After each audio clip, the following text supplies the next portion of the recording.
Girls, നമ്മളുടെ മൂന്നാമത്തെ ചാപ്റ്ററിൽ നിന്നും എക്സ്ക്ലൂസീവ് ആയിട്ടുള്ള 2 ക്വസ്റ്റ്യൻസ് അങ്ങ് പറഞ്ഞാലോ. അതും വളരെ സിമ്പിൾ ആയിട്ട് നമ്മൾ പഠിക്കാൻ പോവാണ് കേട്ടോ.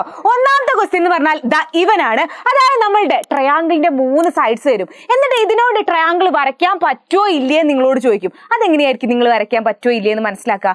ഇത്രയേ ഉള്ളൂ. ഇവിടെ 3 എണ്ണം തന്നിട്ടുണ്ട്. നിങ്ങൾ നോക്കണ്ടേ ഇത്ര മാത്രമാണ്. ഇപ്പൊ നോക്ക് 3, 4, 5.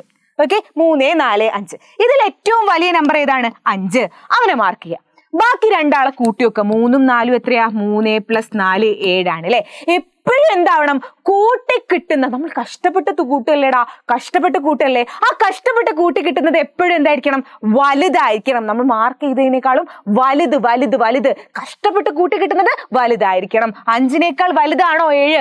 ആണല്ലേ. അപ്പൊ ഇതിനോണ്ട് ത്രികോണം നിർമ്മിക്കാൻ കഴിയും. അതുപോലെ ഇവിടെ നോക്കിക്കേടാ, ഇവിടെ 4ഉം 6ഉം 10. വലുത് 10 ആണ്. 4ഉം 6ഉം തമ്മിൽ മിസ് കൂട്ടിയ 4 + 6 എത്ര കിട്ടുന്നത്? 10 തന്നെ കിട്ടുന്നത്. അതായത് ഇതിനേക്കാൾ വലുതാണോ കൂട്ടി കിട്ടുന്നത്? അല്ല അല്ലെ, തുല്യാണ്. അതുകൊണ്ട് നമുക്ക് ഇതുകൊണ്ട് ഉണ്ടാക്കാൻ കഴിയൂല. ഇനി അടുത്ത് നോക്ക്, 3, 4, 5. നമ്മൾ നേരത്തെ ചെയ്തന്നെ. 5 ആണ് വലുത്. 3ഉം 4ഉം കൂട്ടിയപ്പോ എത്ര കിട്ടി? 7. കഷ്ടപ്പെട്ട് കൂട്ടി കിട്ടിയത് വലുതാണ്. അപ്പൊ ഇതിനോണ്ട് നമുക്ക് ട്രയാങ്കിൾ ഉണ്ടാക്കാൻ കഴിയും. ഇനി അടുത്ത് 10, 5, 4. വലുതാരാ? 10 ആണ്. 5നെയും 4നെയും മിസ് കൂട്ടി എത്രയാ? 9. 9 എന്ന് പറഞ്ഞാൽ 10നേക്കാൾ വലുതാണോ? ചെറുതാണ്. അപ്പൊ നമുക്ക് എന്താവില്ല? ഇതുകൊണ്ട് ഉണ്ടാക്കാൻ പറ്റില്ല. Okay, ready? അങ്ങനെയെങ്കിൽ ഇതാ നോക്കിക്കോ, അടുത്ത നിങ്ങളുടെ ക്വസ്റ്റ്യൻ എന്ന് പറയുന്നത് ഇതാണ്. അടുത്ത എക്സ്ക്ലൂസീവ് ക്വസ്റ്റ്യൻ ആണ്. നോക്കിയേ, ഒരു ട്രയാങ്കിൾ നിങ്ങൾക്ക് തരും. ആ ട്രയാങ്കിളിന്റെ 2 സൈഡ്സ് തരും. മൂന്നാമത്തെ സൈഡ് ഏതൊക്കെയാവാം എന്നാണ് നിങ്ങളോട് ചോദിക്കാൻ പോകുന്നത്. ഒന്ന് എത്രയാണ്? 3, 4 ആണ്. മൂന്നാമത്തെ സൈഡ് ഏതൊക്കെയാവാം നിങ്ങളോട് ചോദിക്കും. നിങ്ങൾ ഇത്രേ ചെയ്യേണ്ടുള്ളൂ. ഈ 2 നമ്പേഴ്സിനെ തമ്മിൽ കൂട്ടുക. 4, 3 എത്രയാ? 7 ആണ്. ഇനി ഇവന്മാർ രണ്ടാളെയും കുറയ്ക്കുക. 4 - 3 എത്രയാണ്?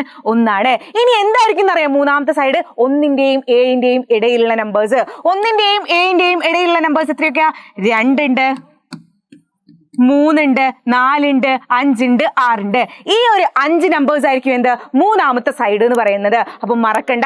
അങ്ങനെയെങ്കിൽ മിസ് ഒരു ക്വസ്റ്റ്യൻ തരട്ടെ. ഇതാ നോക്കിയേ, ഒരു ട്രയാങ്കിൾ ഉണ്ട്. അതിന്റെ ഒരു സൈഡ് 5 ആണ്, ഒരു സൈഡ് 6 ആണ്. മൂന്നാമത്തെ സൈഡ് ഏതൊക്കെയാവും? നിങ്ങൾ താഴെ കമന്റ് ചെയ്യാം കേട്ടോ. Okay, by.